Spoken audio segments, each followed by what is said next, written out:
ठीक है। इससे पहले हम लोग देखे हुए थे इससे ऊपर वाले टॉपिक को, ठीक है। ये सब चीज़ हम लोग पढ़ लिए थे पिछले वाले क्लास में, प्रोडक्शन पॉसिबिलिटी कर्व के बारे में सारा कुछ, ठीक है। आज हम लोग देख रहे हैं कि प्रोडक्शन पॉसिबिलिटी कर्व का क्या होना, शिफ्टिंग होना और उसका रोटेशन, ठीक है। यानी क्या सब, इसका घिसकाव या घुमाव, ठीक है। यानी कैसे ये खिसक जाएगा या फिर कैसे ये घूम जाएगा, ठीक है। तो हम लोग देखते हैं कि ये इसका जो रीज़न होता है किस चीज़ का, शिफ्टिंग का या रोटेशन का, तो उसका ये क्या हो जाएगा, तो इसका कुछ मान्यता था, किस चीज़ का, प्रोडक्शन पॉसिबिलिटी कर्व का कुछ मान्यता था। उस मान्यता में अगर कुछ बदलाव होगा तो इसका मतलब है कि यहाँ पर जो प्रोडक्शन पॉसिबिलिटी कर्व है वो या तो खिसके या घूमेगा, खिसकेगा या घूमेगा, ठीक है। बताया उत्पादन संभावना वक्र यानी PPP, ठीक है, प्रोडक्शन पॉसिबिलिटी कर्व होता है, कभी स्थिर नहीं रहता, इसकी स्थिति बदलती रहती है क्योंकि इस वक्र की मान्यताएं बदलती रहती है। साधनों की मात्रा का परिवर्तन एवं तकनीक में परिवर्तन दोनों घटकों के कारण उत्पादन संभावना वक्र में घिसकाव या घुमाव उत्पन्न होता है। यानी यहाँ कहने का मतलब हुआ कि हम लोग जो PPC बनाते थे तो उस PPC में हम लोग दो तीन चीज़ को देखते थे कि वो चीज़ फिक्स होता था। यानी एक तो हमारा जो रिसोर्सेज था वो फिक्स था, वो बदलता नहीं था, और दूसरा वाला चीज़ हमारा क्या था, टेक्नोलॉजी, ठीक है। यानी जो रिसोर्सेज है और जो टेक्नोलॉजी है वो दोनों चीज़ क्या होगा, फिक्स रहेगा। लेकिन अभी पर यहाँ पर क्या हो रहा है कि इस दोनों चीज़ में अगर कुछ परिवर्तन होगा, या तो साधन की मात्रा, ठीक है, या फिर उसका टेक्नोलॉजी यानी तकनीक, अगर कुछ भी बदलेगा तो प्रोडक्शन पॉसिबिलिटी कर्व जो है वो घूम जाएगा, ठीक है। यानी घिसकाव या इसमें घुमाव आएगा। अब हम लोग आगे देख लेते हैं थोड़ा कि इसमें क्या सब हम लोग को अभी पढ़ना है प्रोडक्शन पॉसिबिलिटी कर्व के घिसकाव और घुमाव में। तो यहाँ दो रीजन बताया गया है प्रोडक्शन पॉसिबिलिटी कर्व को लेकर, उत्पादन संभावना वक्र में घिसकाव, शिफ्टिंग इन PPC, इसको लेकर दो रीजन बताया जा रहा है, दो कारण है, 2 रीजन्स है। फर्स्ट है चेंज इन रिसोर्सेज और दूसरा वाला है चेंज इन टेक्नोलॉजी। तो जब चेंज इन रिसोर्सेज है तो रिसोर्सेज गेट इंक्रीज्ड। फर्स्ट क्या है कि रिसोर्सेज हमारा क्या हो जाएगा, बढ़ जाएगा, और दूसरा वाला में क्या है कि रिसोर्सेज गेट डिक्रीज्ड, मतलब रिसोर्सेज हमारा घट जाएगा। रीजन तो यही हो सकता है ना, या तो रिसोर्सेज बढ़ जाएगा या रिसोर्सेज घट जाएगा। इसके बाद वाला दूसरा चीज़ आता है तकनीक के लिए। तकनीक में क्या बताया, मोर इफिशियंट टेक्नोलॉजी या टेक्निक फॉर गुड्स X, यानी सिर्फ और सिर्फ गुड्स X के लिए उच्च तकनीक या अच्छा तकनीक सिर्फ और सिर्फ एक गुड्स के लिए, अभी X के लिए। हम लोग जो प्रोडक्शन पॉसिबिलिटी कर्व पढ़ रहे थे तो इसमें हम लोग कम से कम दो अलग अलग वस्तु को लेकर देख रहे थे, ठीक है, कि एक वस्तु के प्रोडक्शन के बढ़ने से दूसरे वस्तु का प्रोडक्शन क्या हो जाता है, घट जाता है, ठीक है। तो कम से कम दो वस्तु था, तो यहाँ दो वस्तु में से X एक वस्तु का नाम रखा हुआ है, तो इसका टेक्निक बता रहा है कि वो बढ़ गया, दूसरे वाले में बताता है कि Y का टेक्निक बढ़ गया, और तीसरे वाले में बताएगा कि दोनों का टेक्निक बढ़ेगा, ठीक है। यानी more efficient technique for both goods X and Y, इसमें दोनों का टेक्निक हमारा जो है वो ज़्यादा अच्छा टेक्निक, मतलब क्या, टेक्नोलॉजी, ज़्यादा अच्छा टेक्नोलॉजी दोनों के लिए आ जाएगा। यानी जैसे हम पहले हल को यूज़ करते थे अभी ट्रैक्टर को यूज़ करने लगेंगे। हाँ, घर बनाने के लिए पहले लेबर का यूज़ होता था, वहाँ आप मिक्सर मशीन का यूज़ करने लगेंगे जिससे मसाला मिलाता है, क्या, तो ज़्यादा अच्छा नहीं होगा, ज़्यादा प्रोडक्शन होगा दोनों का। अब चलते हम लोग यहाँ पर आते हैं साधनों में परिवर्तन। यहाँ चेंज इन रिसोर्सेज था, ठीक है, फर्स्ट वाला में चेंज इन रिसोर्सेज है, तो चेंज इन रिसोर्सेज को हम लोग यहाँ पे लेते हैं। और साधनों में परिवर्तन यानी चेंज इन रिसोर्सेज, इसका फर्स्ट वाला था साधनों में वृद्धि, तो इसी चीज़ को हम लोग ले रहे हैं यहाँ पर, साधनों में वृद्धि, ठीक है। अब चलो साधन में अगर हम लोग वृद्धि करेंगे तो क्या लग रहा है कि हमारा जो प्रोडक्शन है वो बढ़ेगा कि घटेगा, बढ़ेगा। चलो इसको हम लोग एक कर्व पे दिखा देते हैं कुछ ऐसे।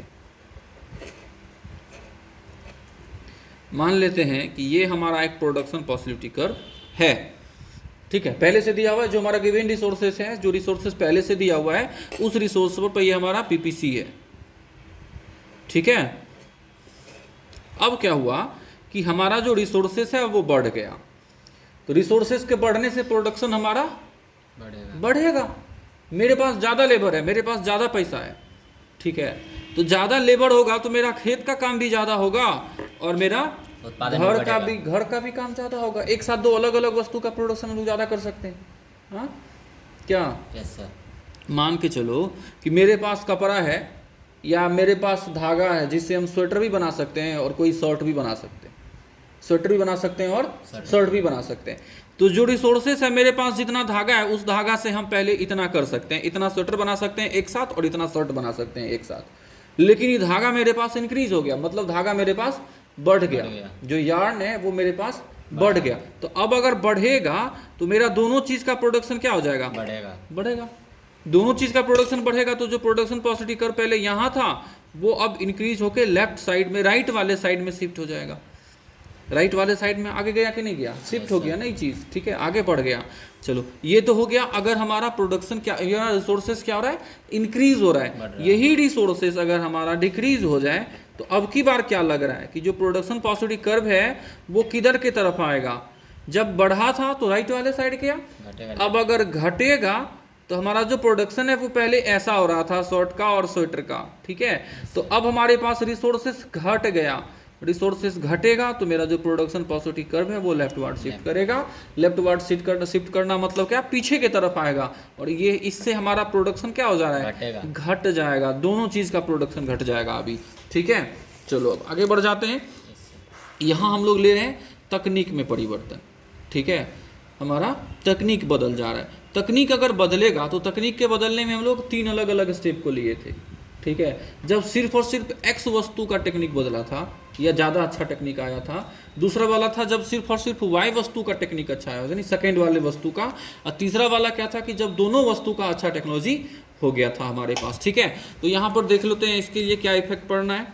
मान के चलो कि हम लेबर को यूज़ कर रहे हैं दोनों जगह के लिए, खेत के लिए भी और घर के लिए भी, तो इससे हमारा क्या होगा, प्रोडक्शन इतना हो रहा है। दोनों जगह हम लोग सेम चीज़ यूज़ कर रहे हैं, दोनों जगह लेबर इंटेंसिव टेक्निक हमारा यूज हो रहा है, ठीक है। दोनों जगह लेबर इंटेंसिव टेक्निक यूज हो रहा है तो हमारा प्रोडक्शन इतना हो रहा है, ठीक है। ये हमारा ओ हो गया, ये एक्स वस्तु के लिए और ये वाई वस्तु के लिए। और अब क्या हो गया कि एक्स वस्तु का टेक्नोलॉजी हम चेंज कर दिए, यानी एक्स के प्लेस पर जहाँ लेबर यूज़ करते थे वहाँ उसके प्लेस पर हम लोग ट्रैक्टर यूज़ करने लगे, ठीक है। खेत में काम करने के लिए ट्रैक्टर यूज करने लगे, जेसीबी यूज करने लगे किसी भी काम के लिए। तो अब देखो अब क्या होगा कि इसका प्रोडक्शन हमारा बढ़ जाएगा, क्योंकि लेबर से ज्यादा काम कौन करता है, मशीन करता है, ठीक है। तो ज्यादा इंटेंसिव टेक्नोलॉजी मतलब क्या, मशीन को यूज में लाना, ठीक है।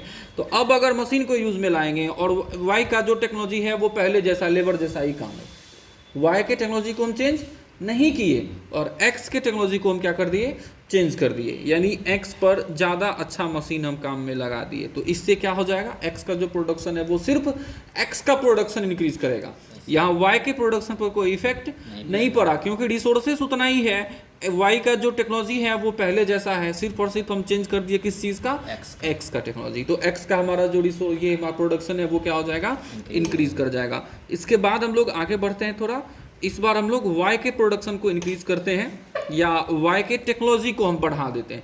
तो वाई का टेक्नोलॉजी अगर चेंज होगा तो वाई का प्रोडक्शन बढ़ेगा, एक्स का प्रोडक्शन फिक्स हो जाएगा, कांस्टेंट रहेगा पहले की तरह, है ना। ये एक्स हो गया, ये वाला हमारा वाई है, इधर ओ ले लेते हैं। तो इसी तरीके से हमारा जो वाई का प्रोडक्शन है सिर्फ और सिर्फ वो चेंज होगा, एक्स के प्रोडक्शन पर यहाँ कोई इफेक्ट नहीं पड़ना है, ठीक है। तो ये कुछ ऐसा हमारा हो जाएगा पीपीसी। इसके बाद अगर हम दोनों चीज़ का टेक्नोलॉजी चेंज कर दें, अगर हम दोनों चीज़ का टेक्नोलॉजी अगर हम चेंज कर देंगे तो फिर दोनों चीज़ का प्रोडक्शन हमारा क्या हो जाएगा, बढ़ा जाएगा, ठीक है। ज़्यादा अच्छा अगर हम यहाँ भी ज़्यादा अच्छा टेक्नोलॉजी को यूज़ कर रहे हैं एक्स वस्तु के प्रोडक्शन के लिए भी और वाई वस्तु के प्रोडक्शन के लिए भी, तो इस तरीके से हमारा जो प्रोडक्शन है वो एक्स के साथ साथ वाई का भी चेंज हो जाएगा। तो यहाँ जो टेक्नोलॉजी बता रहा है वो गिवन टेक्नोलॉजी है, यानी पहले से। अब बाद में हम लोग जो ज़्यादा एफिशिएंट टेक्नोलॉजी है उसको यूज़ कर रहे हैं, तो इस तरीके से दोनों का प्रोडक्शन हमारा क्या हो गया, बढ़ेगा। इसके बाद आ रहा है उत्पादन संभावना वक्र एवं केंद्रीय समस्याएं, ठीक है। उत्पादन संभावना वक्र के साथ साथ किस चीज़ को शो करना, केंद्रीय समस्या को शो करना। तो हम लोग सबसे फर्स्ट जान रहे हैं कि किन वस्तुओं का उत्पादन किया जाए तथा कितनी मात्रा में उत्पादन किया जाए, यानी किस वस्तु का हम लोग प्रोडक्शन करें और कितनी मात्रा में प्रोडक्शन करें। तो इसके लिए हम लोग को जानना होता है, भाई सीधा सीधा हम लोग आएंगे कि वस्तु किस वस्तु का प्रोडक्शन किया जाएगा, पहले ये बताओ। तो इसके लिए क्या होता है कि जिस चीज़ में हमको ज़्यादा प्रॉफिट नजर आएगा हम उस चीज़ का प्रोडक्शन करेंगे, क्या? Yes sir. यदि सारे साधन गेहूं के उत्पादन एवं खर्च पर दिए जाएं तथा बिंदु डी से ज्ञात होता है कि जो गेहूं, यहाँ देखो सीधे सीधे आओ,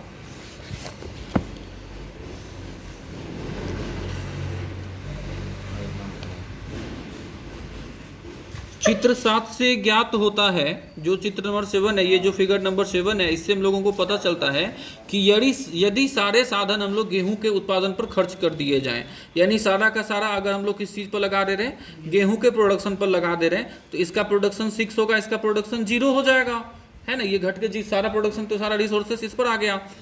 6 लाख टन किया जाएगा। इसके विपरीत यदि सारे साधन कपड़े के उत्पादन पर खर्च कर दिए जाएंगे तो मशीन की 50,000 इकाइयों का उत्पादन किया जा सकता है। अब अगर हम मशीन पे इधर से सारा जीरो निकाल के इधर कर दिए, जीरो कर दिए, और सारा अगर हम इस पे लगा देंगे तो इसका 50,000 यूनिट का प्रोडक्शन होगा, इसका मैक्सिमम हो जाएगा ना उस टाइम में।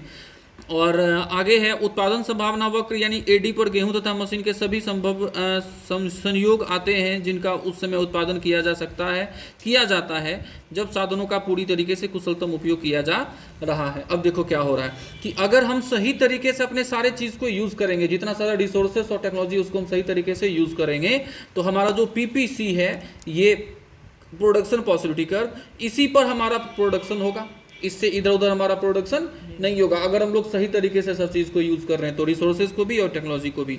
अन्य शब्दों में यदि सभी साधनों का पूर्ण उपयोग किया जाए तो गेहूं तथा मशीन का उत्पादन संभावना वक्र पर ही होगा तथा इस रेखा के किसी भी बिंदु जैसे ए बी सी द्वारा प्रकट होगा। देखो यहाँ है ना ए बी सी या फिर डी, अगर हम सही तरीके से अगर सारा चीज़ का हम लोग करेंगे, क्या करेंगे, यूज़ करेंगे जो रिसोर्सेस है टेक्नोलॉजी का, तो हमारा जो प्रोडक्शन पॉसिबिलिटी कर्व ये है, इस पर हम कहीं भी प्रोडक्शन कर सकते हैं, यहाँ भी और यहाँ भी, कहीं भी, ठीक है। आगे है बी संयोग में मशीन की 45,000 इकाइयाँ तथा गेहूं का 2 लाख टन उत्पादन होगा। इसी प्रकार सी संयोग से ज्ञात होगा कि मशीन की 35,000 इकाइयाँ तथा 4 लाख गेहूं टन का उत्पादन होगा। यहाँ से आते हैं 35 और 4 बता रहा है सी पॉइंट पर, और बी वाले पॉइंट पर बता रहा है 35 और 2 टन, है ना। तो इस तरीके से अलग अलग। इसका अभिप्राय यह है कि गेहूं का अधिक उत्पादन करने के लिए मशीन के उत्पादन का त्याग करना पड़ेगा, क्योंकि उत्पादन के साधन सीमित हैं। मशीन परिणाम स्वरूप उत्पादन के साधनों की विभिन्न प्रयोगों में बंटवारा की समस्या उत्पन्न होती है, ठीक है। यानी फाइनली हम लोग क्या देखते हैं कि किसी एक चीज़ के प्रोडक्शन को करने के लिए किसी दूसरे चीज़ के प्रोडक्शन का हम लोग क्या करना पड़ता है, सेक्रीफाइस करना पड़ता है। तो इस तरीके से हम लोग देखेंगे जो मेरे लिए ज़्यादा प्रॉफिटेबल होगा हम उस चीज़ का प्रोडक्शन करेंगे, ठीक है। अब आगे बढ़ते हैं, हम लोग यहाँ पर आते हैं उत्पादन कैसे करना है, ठीक है। यानी प्रोडक्शन को हम लोग हाउ टू प्रोड्यूस, यानी प्रोडक्शन कैसे किया जाएगा, लेबर को यूज़ किया जाए या फिर मशीन को यूज़ किया जाए। तो फिर से यहाँ भी हम लोग देखेंगे, तो यहाँ 2 चीज़ को तुम लोग को देखना पड़ता है। वो 2 चीज़ क्या है कि अगर हम लोग लेबर को यूज़ करेंगे तो देश से जो बेरोजगारी होगा वो खत्म होगा, अगर हम लोग मशीन को यूज़ करेंगे तो देश में बेरोजगारी जो है वो बढ़ेगा, ठीक है। आगे आता है उत्पादन कैसे करना है। अर्थव्यवस्था की दूसरी केंद्रीय समस्या यह है कि उत्पादन कैसे करना है। इस समस्या का संबंध उत्पादन की तकनीक के चुनाव से है। इस स्थिति को चित्र 8 द्वारा स्पष्ट किया जा सकता है। यहाँ फिगर नंबर हमारा 8 बना हुआ है यहाँ पर, ठीक है। ये हमारा फिगर नंबर 8 बना हुआ है यहाँ पर, और आगे बताया जा रहा है चित्र से यह ज्ञात होता है कि यदि अर्थव्यवस्था एक ऐसी तकनीक का प्रयोग करेगी जो उत्पादन के उपलब्ध साधनों का कुशलतम प्रयोग करती है तो उत्पादन के संयोग ए बी तथा सी बिंदु प्राप्त होंगे। चलो हम यहाँ पर इसका फिगर बना ले, ज़्यादा अच्छा होगा, सामने रहेगा दोनों चीज़।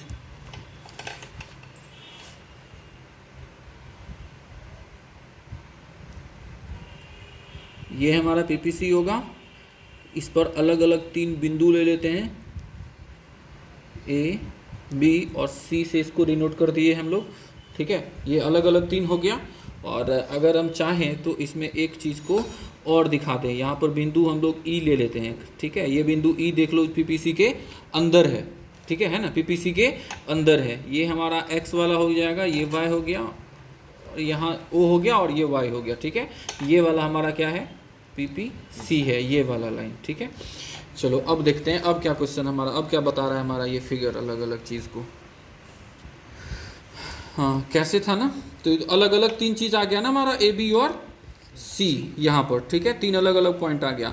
किंतु यदि साधनों का प्रयोग अकुशल है तो उत्पादन की मात्रा बिंदु ए द्वारा प्रकट की जाएगी। यह बिंदु ई उत्पादन संभावना वक्र पीपी के अंदर स्थित है। इससे सिद्ध होता है कि अकुशल तकनीक का प्रयोग करने के फलस्वरूप उत्पादन कम होता है, ठीक है। यदि उत्पादन की कुशलतम तकनीक का प्रयोग किया जाएगा तो या तो किसी एक वस्तु का अधिक उत्पादन संभव हो सकेगा जैसा कि बिंदु ए या सी से ज्ञात होता है, या दोनों वस्तुओं का उत्पादन अधिक किया जा सकेगा जैसा कि बिंदु बी से ज्ञात होता है। देखो यहाँ पर अगर हमारा सही तरीके से हम लोग सही चीज़ को यूज़ करेंगे, अब मान के चलो कि ए के लिए ज़्यादा अच्छा अगर हमारा प्रोडक्शन है, ज़्यादा अच्छा टेक्निक है, तो हम यहाँ पर प्रोडक्शन करेंगे ए का और यहाँ प्रोडक्शन करेंगे यहाँ एक्स का, ठीक है, यहाँ पर एक्स का और यहाँ पर वाई वस्तु का, ठीक है। फिर यहाँ पर अगर हम लोग आएंगे तो अगर हमारा दोनों के लिए अच्छा है तो हम यहाँ पर आके प्रोडक्शन करेंगे, मतलब इसका भी ज़्यादा होगा और इसका भी ज़्यादा होगा। अगर हमारा सी के लिए अच्छा टेक्निक है तो हम सी के लिए यहाँ पर उठी करेंगे, अपना प्रोडक्शन करेंगे, मतलब सी का प्रोडक्शन ज़्यादा होगा और यहाँ सॉरी एक्स का प्रोडक्शन ज़्यादा होगा और वाई का प्रोडक्शन कम होगा। लेकिन अगर हमारा टेक्निक गड़बड़ है तो हम लोग कहाँ पर प्रोडक्शन करेंगे, ई पर प्रोडक्शन करेंगे। जबकि देखो ई के पास क्या हो सकता है, ई से हम इस बिंदु से होकर यहाँ भी आ सकते हैं, है ना, लेकिन मेरा टेक्निक अच्छा नहीं है, इस वजह से हम इस बिंदु पर जाकर यहाँ नहीं आ रहे हैं बल्कि यहीं पर हमारा प्रोडक्शन खत्म हो जा रहा है। उसका रीज़न क्या है, हमारा टेक्नोलॉजी अच्छा नहीं है, ठीक है, और इस वजह से हमारा प्रोडक्शन जो है वो दोनों चीज़ का प्रोडक्शन कम हो रहा है, ठीक है। तो प्रोडक्शन को बढ़ाने के लिए हमारा जो टेक्नोलॉजी है वो क्या होना चाहिए, ज़्यादा अच्छा होना चाहिए। इसके बाद हम लोग आगे बढ़ जाते हैं और आगे बढ़ने के बाद क्या देख लेते हैं, साधनों का पूर्ण उपयोग, ठीक है। अब देखो साधनों का अगर पूर्ण उपयोग होगा यानी फुलर यूटिलाइजेशन ऑफ रिसोर्सेस और अंडर यूटिलाइजेशन ऑफ रिसोर्सेस, यहाँ दो चीज़ बताया जा रहा है। रिसोर्सेस तो तुम लोग समझ रहे हो, जिसको तुम कच्चा माल बोल सकते हो, या फिर हमारे पास जो चीज़ है जिससे कि हम लोग प्रोडक्शन कर रहे हैं उसको हम लोग ले लेंगे, ठीक है। तो अब हम लोग जान रहे हैं कि अगर उसका कुशलतम प्रयोग किया जाए या उसका फुलर यूटिलाइजेशन किया जाए, उसका अच्छे तरीके से यूज़ किया जाए तो हम लोग पीपीसी पर ही कहीं भी प्रोडक्शन कर सकते हैं, ठीक है, या तो यहाँ या फिर यहाँ, मतलब हमारा प्रोडक्शन जो होगा वो किस चीज़ पर होगा, पीपीसी पर होगा। अब ये कब होगा, जब हम लोग उसका पूरा यूज़ कर रहे हैं तब होगा ऐसा, ठीक है। लेकिन अगर इसका प्रोडक्शन करने के लिए हमारा जो रिसोर्सेस है उसको हम बर्बाद करते हैं, क्षति पहुंचाते हैं, या उसको हम सही से यूज़ नहीं कर रहे हैं, तो उस टाइम में हमारा प्रोडक्शन पीपीसी पर नहीं जा पाएगा, ठीक है। तो उस टाइम में हमारा जो प्रोडक्शन है वो इसके अंदर ही कहीं पर होगा, है ना, क्योंकि इतना ज़्यादा तो हम लोग प्रोडक्शन कर नहीं पा रहे हैं, तो प्रोडक्शन नहीं कर पा रहे हैं, इस वजह से यहाँ पे क्या होगा, ये प्रोडक्शन जो है जो हमारा पीपीसी के अंदर होगा, ठीक है। अब इसके बाहर तो हम लोग कभी जा ही नहीं सकते हैं, ठीक है। जब बहुत अच्छे तरीके से सब चीज़ जो गिवन है उसको यूज़ कर रहे हैं तो हम लोग मैक्सिमम यहाँ जा पा रहे हैं, तो इससे कम हो सकता है, इससे ज़्यादा नहीं हो सकता है। इससे ज़्यादा जाने के लिए या तो रिसोर्सेज को चेंज करना पड़ेगा या फिर टेक्निक को चेंज करना पड़ेगा। रिसोर्सेस अगर चेंज होता था तो हम लोग देख चुके हैं कि ऊपर बढ़ जाता है, टेक्निक चेंज होता है तो भी ऊपर बढ़ता है, ठीक है। तो ये चीज़ होना चाहिए। अब आगे बढ़ जाओ, साधनों के विकास को दिखाओ। यहाँ आ रहा है साधनों का विकास, ठीक है। अब साधन का अगर विकास होगा तो निश्चित है कि हमारा जो प्रोडक्शन है वो क्या हो जाएगा, बढ़ जाएगा, ठीक है। यहाँ क्या बताया, विकास, साधनों का विकास तभी संभव होता है जब समाज उपलब्ध साधनों में वृद्धि कर सके या उत्पादकता में वृद्धि हो। जब मेरे पास जो रिसोर्सेस है वो रिसोर्सेस अगर क्या हो जाए, इंक्रीज हो जाए, ठीक है, यही बात ना, तो हमारा जो प्रोडक्शन है वो क्या होगा, बढ़ेगा। इस चीज़ को हम लोग देख चुके हैं, दाईं तरफ की ओर खिसकता है हमारा क्या, प्रोडक्शन पॉसिबिलिटी, ठीक है, इस चीज़ को हम लोग पहले से देख चुके हैं। इसके फलस्वरूप चित्र 10 के अनुसार उत्पादन संभावना वक्र एडी दाईं ओर खिसक कर पीपी हो जाएगा, ठीक है। यहाँ पर देखो ये दाईं ओर खिसक गया, ठीक है, ये एडी जो है वो दाईं ओर खिसक के यहाँ इसको पीपी से डिनोट किया हुआ है, ठीक है। यहाँ हमारा आ गया प्रोडक्शन पॉसिबिलिटी कर्व, उसका रीजन क्या है, रिसोर्सेज का इंक्रीज होना, ठीक है। और आगे है उत्पादन संभावना वक्र दाईं ओर खिसक कर साधनों में वृद्धि को प्रकट करती है। पीपी वक्र के द्वारा प्रकट संयोग एडी वक्र के संयोग की तुलना में मशीन तथा गेहूं की अधिक मात्रा को प्रकट करता है। इस तरीके से हमारा यहाँ पर गेहूं के प्रोडक्शन को दिखाया गया है, यहाँ पर मशीन के प्रोडक्शन को दिखाया गया है। पहले ये दोनों यहाँ पर प्रोडक्शन हो रहा था, अभी दोनों यहाँ पर प्रोडक्शन हो रहा है। तो ए से पी पर जाने के लिए हमारा प्रोडक्शन इंक्रीज हुआ और यहाँ भी डी से पी पर गए तो हमारा प्रोडक्शन क्या हो गया, इंक्रीज हो गया। यानी ज़्यादा अच्छा रिसोर्सेस या ज़्यादा रिसोर्सेस लगा रहे हैं तो प्रोडक्शन हमारा क्या हो जा रहा है, दोनों चीज़ का इंक्रीज हो जा रहा है। तो उसी चीज़ को बता रहा है यहाँ पर। इसके बाद हम लोग इस चैप्टर के आखिरी टॉपिक पर आते हैं। आखिरी टॉपिक हमारा क्या है, अवसर लागत। अवसर लागत के बारे में हम तुम लोग को पहले भी थोड़ा बताए हुए हैं, ठीक है। अवसर लागत क्या होता है भाई? तो अवसर लागत होता है किसी एक चीज के प्रोडक्शन को इंक्रीज करने के लिए, ठीक है, या किसी एक चीज को कवर करने के लिए हम लोग किसी दूसरे चीज का जितना त्याग करते हैं, ठीक है, वो चीज हमारे लिए क्या कहलाता है? अवसर लागत कहलाता है, ठीक है। तो यहाँ अवसर लागत के लिए थोड़ा सा ध्यान दिया हुआ भी है, किसी साधन की अवसर लागत से अभिप्राय उसके दूसरे सर्वश्रेष्ठ वैकल्पिक मूल्य से है, ठीक है। यानी अगर हम सारा रिसोर्सेस लगा देते हैं तो हम 2 लाख रुपए का नौकरी कर पाते हैं। मतलब अब हम सारा जी जान लगा दिए तो 2 लाख नौकरी का पहले किए, अब फिर दूसरे बार हम फिर से तैयारी किए तो 2 लाख के बदले में इस बार हमको 3 लाख रुपए 3 लाख रुपए का नौकरी हो गया। तो मेरा जो सबसे अच्छा विकल्प है, मेरे पास जो सबसे अच्छा विकल्प ये ऑप्शन है वो कौन सा? 2 लाख वाला या 3 लाख वाला?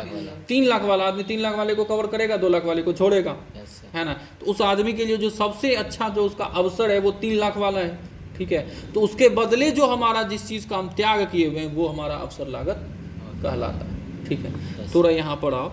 अवसर लागत की धारणा इस तथ्य पर आधारित है कि उत्पत्ति के साधन सीमित किंतु अनेक प्रयोग वाले होते हैं। जो उत्पत्ति का साधन है वो तो चीज हम लोग देख चुके हैं ना, जो सीमित तो है ही, साथ ही साथ उसका प्रोडक्ट, उसका जो हमारा यूज है वो डिफरेंट टाइप का, एक ही चीज का यूज हम लोग अलग अलग चीज में करते हैं।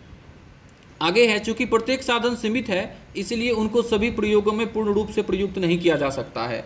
अब चूंकि साधन सीमित है तो साधन के सीमित होने के कारण हम लोग अगर चाहेंगे कि हर चीज में उतना उतना लगा दें तो संभव नहीं है। अगर मेरे पास 50 लेबर है तो हम 50 लेबर से या तो घर का काम करवा रहे हैं, पूरा अगर 50 लेबर लगा दिए घर के काम में तो घर का काम होगा, खेत का काम नहीं होगा। अगर हम चाहेंगे कि 50 लेबर यहाँ भी लगा दें, 50 लेबर यहाँ भी लगा दें, तो ये संभव नहीं है, क्योंकि 50 मेरा लिमिटेशन है, मैक्सिमम 50 ही है मेरे पास। तो दोनों में से किसी एक जगह ही हम 50 लगा सकते हैं, दोनों जगह एक साथ 50 हम लोग नहीं कर सकते हैं, ठीक है। समाज की दृष्टि से किसी साधन को एक उद्देश्य के लिए प्रयोग करने का अर्थ है उसको अन्य उद्देश्य में प्रयोग में लाने के अवसर का त्याग करना पड़ेगा। नहीं है, अगर हम सारा का सारा 50 लेबर घर के काम में लगा दिए तो निश्चित है खेत के काम को हमको त्याग करना पड़ेगा, खेत का काम मेरा बिल्कुल नहीं होगा, जीरो हो जाएगा उस टाइम में। किसी एक वस्तु के उत्पादन की अवसर लागत वस्तु की वे मात्राएं हैं जिनका हमें त्याग करना पड़ रहा है। नहीं तो किसी एक चीज को कवर करने के लिए किसी दूसरे चीज का जितना हम त्याग किए हुए हैं वही चीज हमारा क्या हो जा रहा है? अवसर लागत कहला रहा है ना। किसी एक वस्तु के उत्पादन की अवसर लागत वस्तु की वे मात्राएं हैं जिनका हमें त्याग करना पड़ रहा है। तो किसी एक चीज के प्रोडक्शन को बढ़ाने के लिए दूसरे चीज के प्रोडक्शन को हमको कम करना पड़ रहा है, यही चीज हमारा त्याग है। अब जैसे यहां पर देखो, हम बी से सी पर गए तो मेरा इंक्रीज हुआ ना, बी से सी पर गए तो इंक्रीज हुआ ना, लेकिन इसके इंक्रीज करने के लिए हम लोग को क्या करना पड़ा जी? तो यहाँ बी से इस पॉइंट तक हमको डिक्रीज भी तो करना पड़ा। 45 से 35 पर हम आ गए, 45 से 35 पर आए तब ना हम 2 से 4 पे गए। तो इसका मतलब है कि इतना प्राप्त करने के लिए हम इतना त्याग किए, यही जो त्याग किए वो इसका अवसर लागत है, ठीक है, बी से सी का अवसर लागत। हाँ, यहाँ इस पॉइंट को अगर हम ई से डिनोट कर दें तो ई से सी का अवसर लागत बी से ई है, ठीक है। अब चलो, अतः वह, यहाँ पे हम लोग देख रहे हैं, अतः वह, आगे बढ़ते हैं थोड़ा तो हो ही जाएगा ये। अतः वह लागत जो किसी साधन को उसके वर्तमान कार्य में लगे रहने के लिए प्रेरित करती है अवसर लागत कहलाती है। तो जिसके कारण से हम जो वर्तमान काम चल रहा है उसी में लगे रहेंगे, यही चीज हमारा क्या कहलाएगा? अवसर लागत। उदाहरण के लिए, यदि किसी साधन विशेष की एक निश्चित मात्रा को 2 प्रयोगों गेहूं उत्पादन अथवा मशीन उत्पादन में लगाया जा सकता है और यदि एक समान साधनों से 5 लाख मूल्य का गेहूं अथवा 4 लाख मूल्य की मशीनें उत्पादन की जा सकती हैं, तो साधन के बेहतर प्रतिफल की दृष्टि से साधन को गेहूं के उत्पादन में लगाया जाएगा, अर्थात 5 लाख मूल्य के गेहूं के बदले 4 लाख मूल्य के मशीनों का परित्याग किया जाएगा। इस प्रकार परित्याग की गई मशीनों का मूल्य उत्पादित किए जाने वाले गेहूं के मूल्य की अवसर लागत कहलाएगी। यानी अगर हम सारा लेबर से हम 50 लाख रुपए का, हम 5 लाख रुपए का क्या बना सकते हैं? गेहूं का उत्पादन कर सकते हैं, और उसी लेबर 50 लेबर से हम 4 लाख रुपए का मशीन का प्रोडक्शन कर सकते हैं। ठीक है। तो अब देखो यहाँ पर क्या होगा कि हम गेहूं का प्रोडक्शन करेंगे क्योंकि ज़्यादा हमको यहाँ पर मिल रहा है, 5 लाख मिल रहा है, और मशीन के प्रोडक्शन से हमको 4 लाख ही मिल रहा है, तो हम ज़्यादा अच्छा मेरे लिए यहाँ पर खेत पर काम करवा के गेहूं का प्रोडक्शन करना है, ठीक है, क्योंकि गेहूं के प्रोडक्शन से हमको 5 लाख मिल रहा है, 1 लाख ज़्यादा मिल रहा है, ठीक है। तो गेहूं के प्रोडक्शन के लिए किस चीज़ का सेक्रीफाइस करेंगे हम लोग? मशीन का सेक्रीफाइस करेंगे। तो ये जो मशीन का 4 लाख का वैल्यू है, ये मेरे लिए अवसर लागत कहलाएगा। किस चीज़ के लिए? गेहूं के प्रोडक्शन के लिए, ठीक है। यहाँ पर आओ, यहाँ पर इसी चीज़ को बताया गया है जो अवसर लागत है, यहाँ अवसर लागत एवं उत्पादन संभावना वक्र, ठीक है। अवसर लागत की अवधारणाओं को उत्पादन संभावना वक्र द्वारा समझा जा सकता है। उत्पादन संभावना वक्र में हमें ज्ञात होता है कि यदि हम किसी एक वस्तु के उत्पादन में वृद्धि करना चाहते हैं तो हमें दूसरी वस्तु का त्याग करना पड़ता है। इस प्रकार अवसर लागत की धारणा का आधार त्यागी जाने वाली वस्तु या अवसर का विकल्प है, ठीक है। इस चीज़ को हम लोग पहले भी पढ़ चुके हैं, या अभी तुरंत हम तुमको यहाँ पर बताए हुए थे कि एक चीज़ का प्रोडक्शन करने से दूसरी चीज़ का प्रोडक्शन का हम लोग को क्या करना पड़ता है? त्याग करना पड़ता है, और यही चीज़ हमारे लिए अवसर लागत कहलाता है। अवसर लागत की अवधारणा को निम्नांकित सारणी में ज्ञात किया जा सकता है। अब जैसे यहाँ देखो, अवसर लागत को यहाँ पे निकाला गया है। जैसे इस चीज़ का हम लोग प्रोडक्शन पहले 0 था, तो इसका प्रोडक्शन हम लोग 15 कर रहे थे, ठीक है। अब इसका एक प्रोडक्शन अगर इंक्रीज किया तो इसका एक प्रोडक्शन का हमको डिक्रीज भी करना पड़ा। तो यही जो एक हम लोग डिक्रीज किए, मतलब त्याग किए, 15 से 14 पे आ गए, ठीक है। हमारा वस्तु x के एक प्रोडक्शन के लिए, 1 यूनिट के प्रोडक्शन के लिए, इसके 1 यूनिट का हमको क्या करना पड़ा? सेक्रीफाइस करना पड़ा। यही सेक्रीफाइस हमारे लिए अपॉर्चुनिटी कॉस्ट है। फिर देखो, 1 से 2 पे जाने के लिए, मतलब एक और यूनिट के प्रोडक्शन के लिए हमको 2 यूनिट का यहाँ पे क्या करना पड़ा? सेक्रीफाइस करना पड़ा, त्याग करना पड़ा। तो यहाँ जो द्यो है वो हमारे इस एक के लिए क्या हो जाएगा? अपॉर्चुनिटी कॉस्ट, ठीक है। इसी तरीके से आगे ये चलता जाता है। अब यहाँ पर देखो, सीमांत अवसर लागत अथवा रूपांतरण की सीमांत दर, जो रूपांतरण की सीमांत दर है, रूपांतरण की सीमांत दर मतलब क्या हो गया? मार्जिनल रेट ऑफ ट्रांसफॉर्मेशन, मतलब उसको जो बदला जा रहा है, ट्रांसफॉर्म कर रहे हैं ना हम लोग, एक चीज़ को दूसरे चीज़ में बदल रहे हैं, ठीक है। मतलब क्या है कि एक चीज़ का प्रोडक्शन नहीं कर रहे हैं, उसके जगह पे हम लोग दूसरे चीज़ का प्रोडक्शन कर रहे हैं, उसी चीज़ को यहाँ पर दिया जा रहा है। तो इस प्रकार x वस्तु के उत्पादन में वृद्धि के लिए y वस्तु की इकाइयों के त्याग की दर सीमांत अवसर लागत कहलाती है। जिस रेट से हम लोग क्या कर रहे हैं? सेक्रीफाइस कर रहे हैं, ठीक है, इसको हम लोग क्या बोलेंगे? सीमांत अवसर लागत। इसके लिए भी एक फार्मूला होता है, बस छोटा सा फार्मूला है। जैसे देखो, इस चीज़ को हम तुरंत अभी बताए हुए थे, अभी तुम लोगों को ऊपर में यहाँ पे इस चीज़ को बताए हुए थे, इस फिगर को मैं ऐसे लेकर बताए हुए थे, याद है? एक को हम लोग नीचे किए थे, दूसरे को हम लोग यहाँ एरो बताए थे और यहाँ एरो दिए थे। यहाँ बताए थे कि हम सेक्रीफाइस किए, यहाँ बताए कि हम गेन किए, ठीक है, क्योंकि हमारा इंक्रीज हुआ था, यहाँ पर हमारा डिक्रीज हुआ। तो ये हमारा डेल्टा एक्स, यानी कहने का मतलब हो गया जो हमारा ट्रायंगल एक्स है, ये बता रहा है कि हम कितना गेन किए, यानी इस पॉइंट और इस पॉइंट के प्रोडक्शन का डिफरेंस है। x और x1 के बीच में डिफरेंस हमारा गेन होगा, और जबकि हमारा y और y1 के बीच में जो डिफरेंस है वो हमारा इस ट्रायंगल y से दिखाया गया है, ठीक है। डिक्रीज किए ना, y से डेल्टा y पर आए, यानी y से इधर आ गए, y1 पे आए, तो इस तरीके से हमारा प्रोडक्शन क्या हो गया? डिक्रीज हो गया। और x से x1 पर गए तो हमारा प्रोडक्शन क्या हो गया? इंक्रीज हुआ। तो यहाँ पर देखो, b और c हमारा गेन है, a और b हमारा सेक्रीफाइस है। तो इस तरीके से A B equals to B C equals to marginal rate of opportunity cost, ठीक है। यानी marginal rate of opportunity cost निकालने के लिए हम लोग को क्या करना पड़ेगा? जो हम सेक्रीफाइस किए उसमें उसको डिवाइड करना पड़ेगा, किस चीज़ से? जितना हम गेन किए हैं उस चीज़ से, ठीक है। तो इस तरीके से हमारा जो ये चैप्टर है वो अब खत्म हो गया, और इस चैप्टर के ख़त्म होने के बाद हम लोग कल से देख लेंगे कंटिन्यू, ठीक है। हमारा जो अगला वाला चैप्टर होगा वो प्रोडक्शन पॉसिबिलिटी, ये हमारा कंज्यूमर इक्विलिब्रियम है, और चैप्टर अच्छा है, इकोनॉमिक्स पढ़ने में मज़ा आता है, ठीक है। ठीक है, तो कंटिन्यू इस सब चीज़ को हम लोग रखेंगे अब कल से।